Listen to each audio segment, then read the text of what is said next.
Okay, here we are again. I think we're gonna maybe do 2 weeks in a row. It's gonna be a record here lately. We're gonna be today on part 4, Micah 6:8. Let me handle a couple of announcements and then we'll start off in some prayer. On the 20th of this month, so that'll be the Saturday of spring break. So we'll go to school this week. We have a weekend. There's nothing going on. Then we'll have all of spring break. Then that Saturday, toward the end of spring break, we're going to do a mission trip. It's a really local mission trip. It's like 8 miles that way in Lorenzo. We're going to go into that community, not as we are First Baptist Rawls and we're here to recruit you over to First Baptist Rawls. We're going to come into that community as we are the Church of God, and we want to come alongside First Baptist Lorenzo, love them, and help them reach out to their community. We're going to take a LABA, that's the Lubbock Area Baptist Association mission trailer, just do some stuff like hand out some popcorn, hand out some snow cones, maybe hand out some Bibles, pray with people, just kind of reach out into that community. And any of the youth here, or any of the parents of youth here, anything like that, you're all totally invited to come. It's on that Saturday, the 20th, 6 o'clock to 8 o'clock p.m. So, let's open this up in some prayer, and then let's just dive right into it. I'm kind of hungry to get through this section. Father, thank you for this day. Thank you for this church. Father, I just invite your spirit here today. Speak to the hearts of your people. Give us eyes to see, ears to hear. I pray the same thing in Jesus' name. Amen. Okay, well, I may have Romans chapter 8 up here on the screen behind me. We're still in Micah 6:8. Chapter 6, verse 8. Know, O people, the Lord has told you what is good and what he requires of you. To do good, love mercy, and walk humbly with your God. So, over the last few weeks, not considering the snow apocalypse and all of those things, we have looked at what it means to do good. We've looked at what it means to love mercy. And today, we're going to look at what it means to walk humbly with your God. This is kind of the theme of our year. We're going to focus in on that relationship, that call to that relationship, all of those things. There's going to be an emphasis of this year. We want to walk in relationship with Christ better at the end of this year than we did at the beginning of this year. That is the goal. All right, so what God desires for us is not shrouded in mystery. He has made it plain how we are to act. That's do what's right. How we are to, what we are to value. That's love, mercy. And how we are to interact with him. Walk humbly with your God. So, before we get into breaking down that walk humbly, I want to talk about some real life, because it matters here. So, as anyone that knows me knows, I grew up wild as all get out. Anyone that knows me in this town, I'm a little surprised I'm allowed to be on staff at this church. I grew up wild. And in that walk, in that long journey from being wild, being rebellious, running away from my calling that God placed on my life, and living in rebellion there, that journey walk all the way from there over to being in obedience and lockstep with Christ, proclaiming the gospel every week to as many people as I can trick into listening to me. in that walk, I've learned some things. One of the things that I've kind of come to recognize is that we all live two lives. One of those is our physical life, and one of those is our spiritual life. And the reality is that most of us, a lot of the world, spends all the time over here in this physical life to the detriment and death of the spiritual life. And even the next, step up of like, hey, we're religious people, we're members of this church, we go to church every Sunday, all of this. They kind of put their two lives in two separate boxes. And hey, I've been guilty of doing that for a long time. Okay, on Sunday, I'm gonna open up this box and I'm gonna pay a whole lot of attention to it. And this is my focus on this one day. And then the other 6 days, I'm off over here and this box is closed. And the reality is that these two lives are vastly more interconnected than any of us ever want to recognize. And the way that I'll point to the truth of that is used to, back in my wild days, when my friends came to me for help, it was something like, hey man, it's Wednesday, I'm out of cash, can I bum some beer off of you? Or, hey man, my car broke down, I think you can help me go get it started. Or, hey man, the gas got cut off at my house, I don't want to take a cold shower, I can take a shower at your house. Now that I've left that water lifestyle and I'm walking in step with the Lord and living the life that I live here, now when my friends come to me, it's, hey man, my marriage is a wreck. I think me and my wife are fixing to get a divorce. Or, hey man, I'm scared about my child, I think they're in trouble. Or sometimes, hey man, I've suffered a terrible loss here. Can you help me get through this season? Those are totally different things. And the reality is that the answer to the things that most people come to me now today are found in the spiritual and not in the physical. And that's the kind of difference here. That's the evidence that things are intertwined there. Because very often, the problems in the physical have answers to be found in the spiritual. And if you're walking a balanced life, our God created all things for balance. If you're living a balanced life, you're living physical, spiritual together, walking in step. And I'm going to explain that a little more as we talk today. So, with all that in mind, we've got our real life there. Now we're going to read and look into what's going on here in Romans chapter 8, which is going to support what I just got through prattling on about with the physical and the spiritual. Now I'm reading the New Living Translation, and it kind of has a different word. And if you do like ESV, New King James, it'll be a lot plainer that this concept that I just discussed came from this kind of area here in Romans. Those who are dominated by their sinful nature, so we're going to call that physical, and I'll read it again later, putting the right words in there. Those who are dominated by the sinful nature think about sinful things. But those who are controlled by the Holy Spirit think about things that please the Spirit. So letting your sinful nature control your mind leads to death, but letting the Spirit control your mind leads to life and peace. For the spiritual nature is always hostile to God.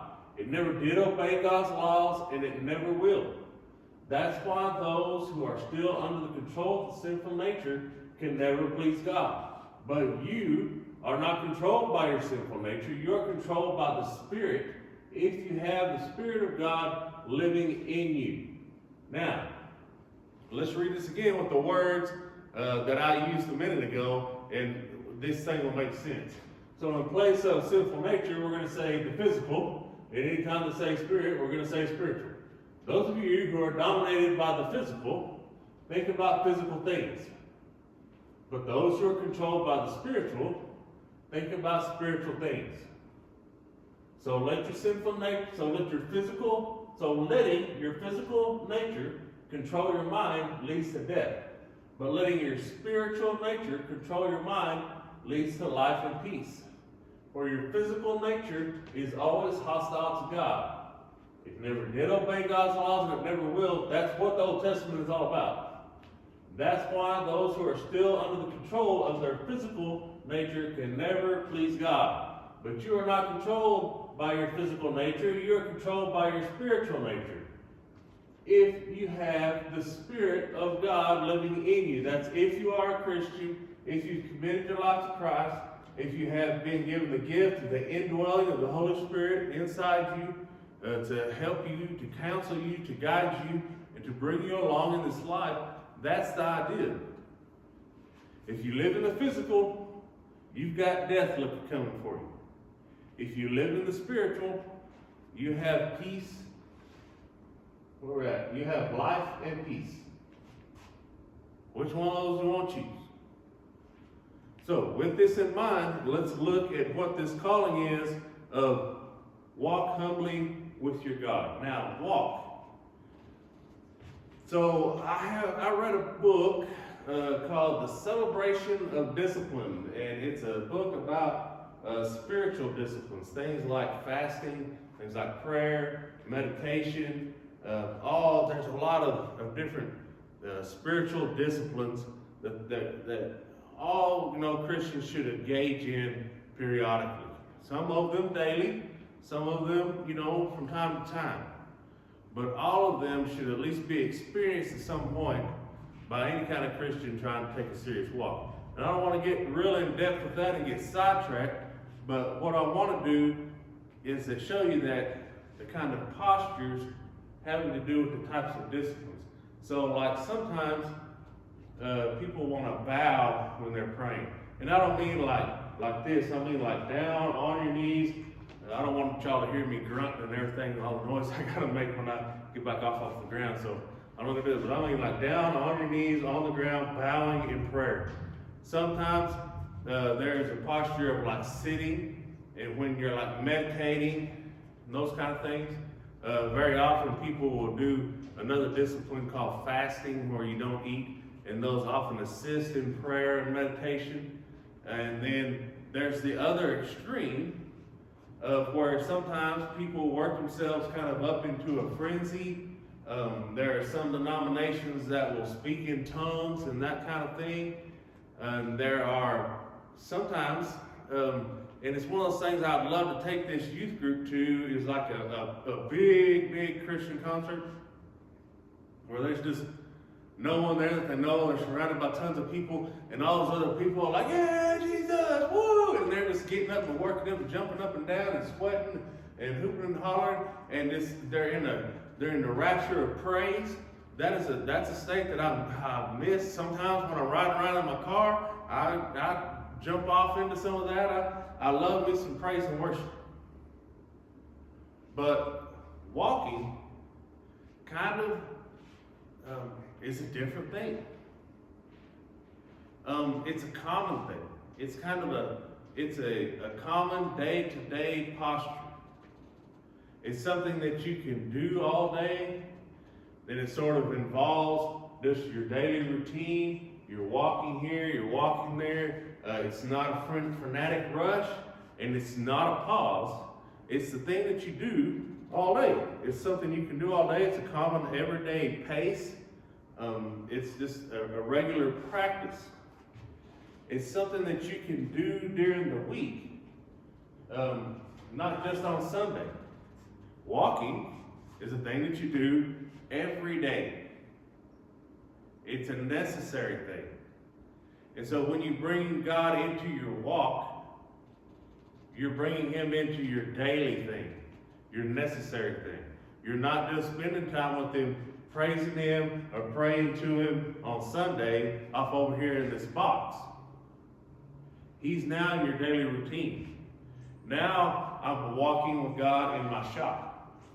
Now I'm walking with God in my kitchen. Now I'm walking with God out in my yard. Now you can be walking with God in your classroom. Now you're walking with God down the hallway. Now you're walking with God from the school over to the field house to change clothes. I know y'all supposed to run, but all y'all walk, y'all go past my shop. I know y'all don't. But now it's involved in a personal, day-to-day thing. Now you have the physical and the spiritual there in lockstep, all together, every day, not just on Sunday. That's kind of the theme that I want to draw out of walking.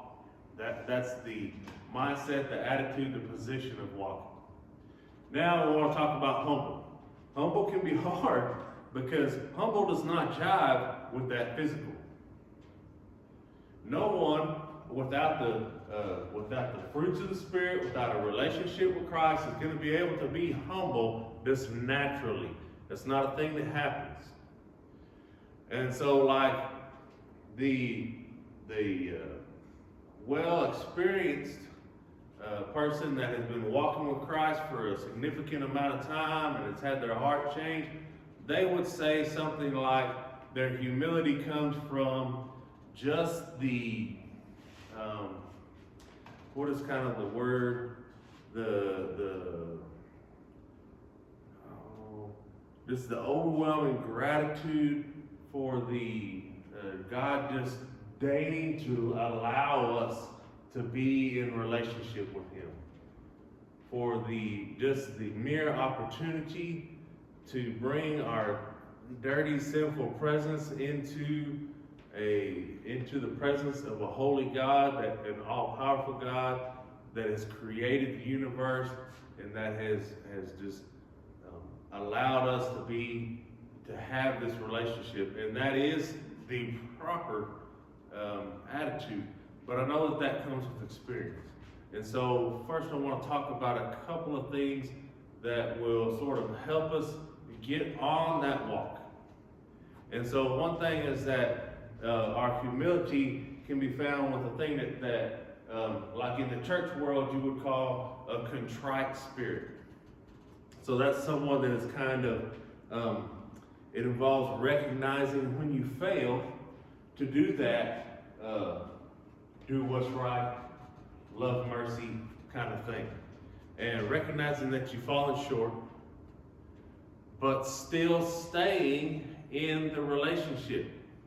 Still understanding that God is there, He's willing to forgive us. We just confess our shortcomings.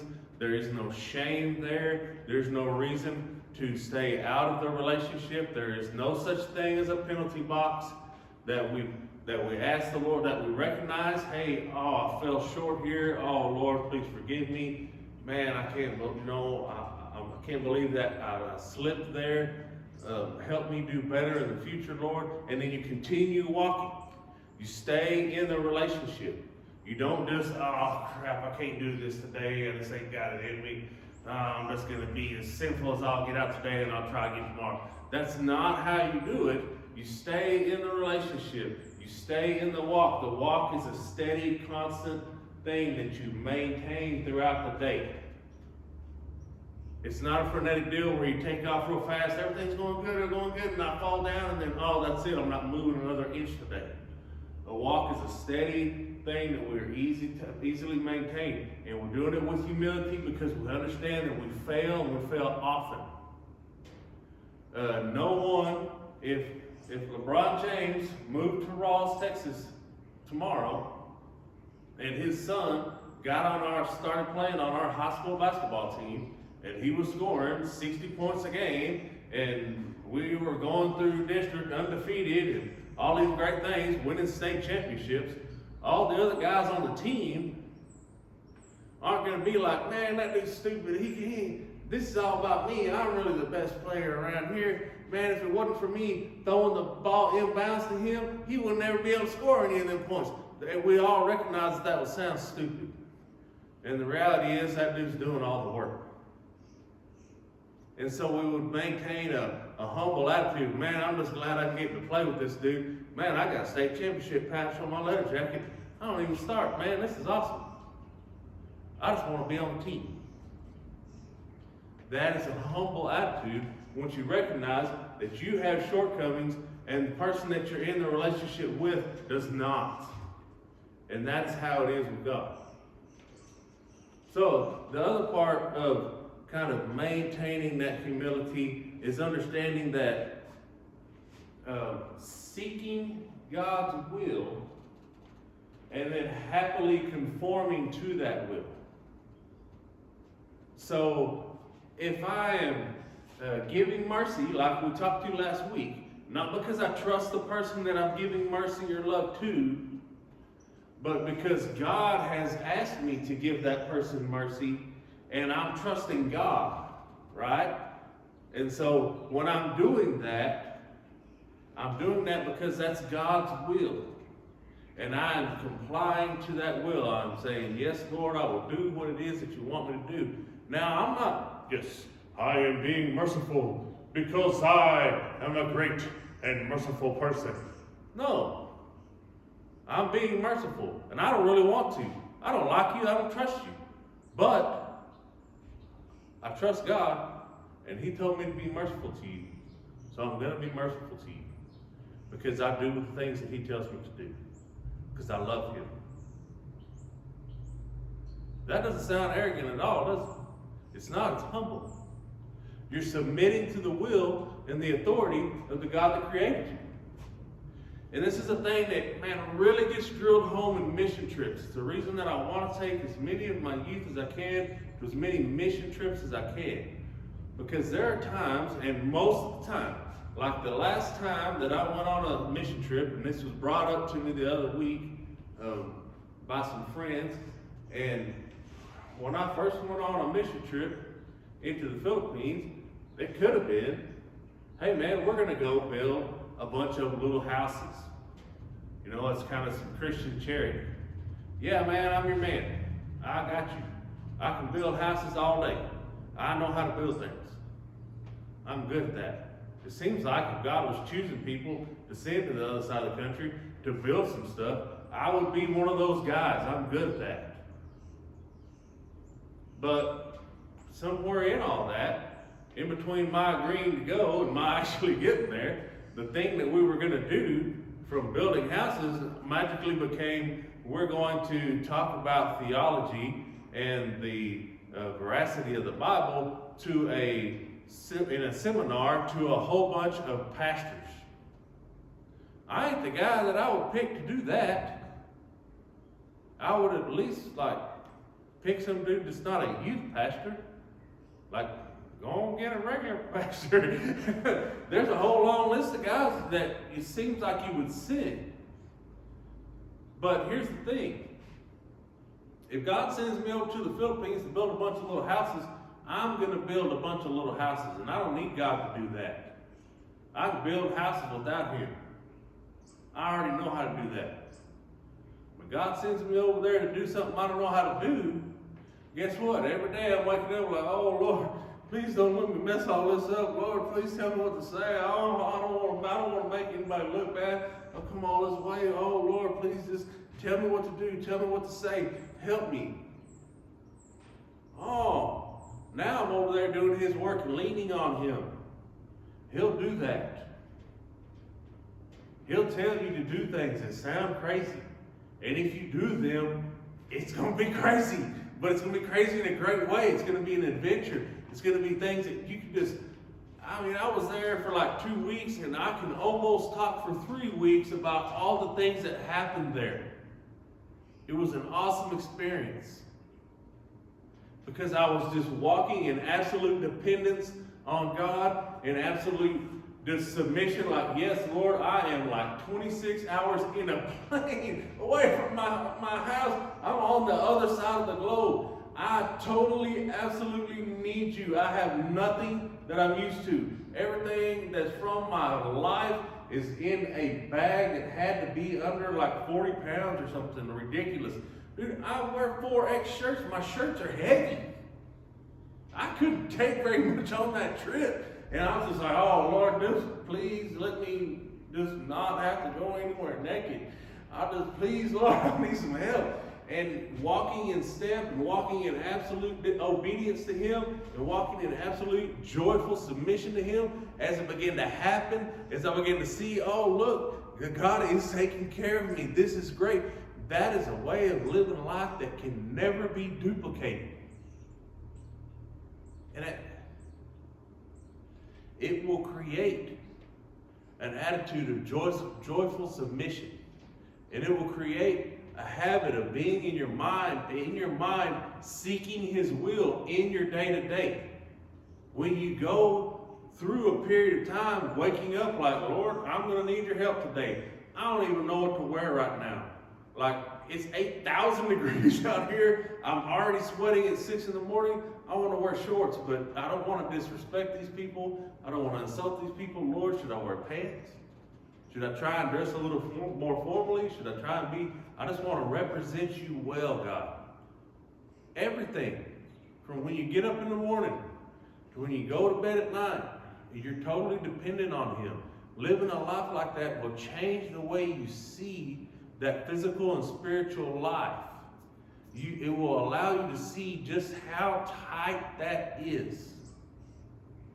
And once you learn to do those things, now you understand how you're supposed to walk with God. A daily walk, a daily common thing in your everyday life. One of the things that I try and tell guys when they're going through the Bible, like in Leviticus and Numbers and all this ponderous, there needs to be a 7-striped stole, and it needs to have these covers, and I want this pole to have 4 pine cones at the top, blah, blah. It's talking about all these bizarre details. You're like, man, what does it have to do anything? What it has to do is to let you know that God is very, very concerned about every single tiny detail in your life. And if you will walk humbly with Him, He will show you and help you with that. Okay. The only other point that I want to make about this, and I know I've probably gone long, is that without this should be first in that sentence of do what's right, love mercy, walk humbly with your God. Because if you can't do this, you are not going to do what's right and love mercy part. This is where it all matters. This is the relationship that you're being called to. A daily walk, not a weekly visit for a couple of hours here at the youth building. A daily walk with your God, done in humble submission to His will. Okay, let me pray and close. I know I've gone probably way too long.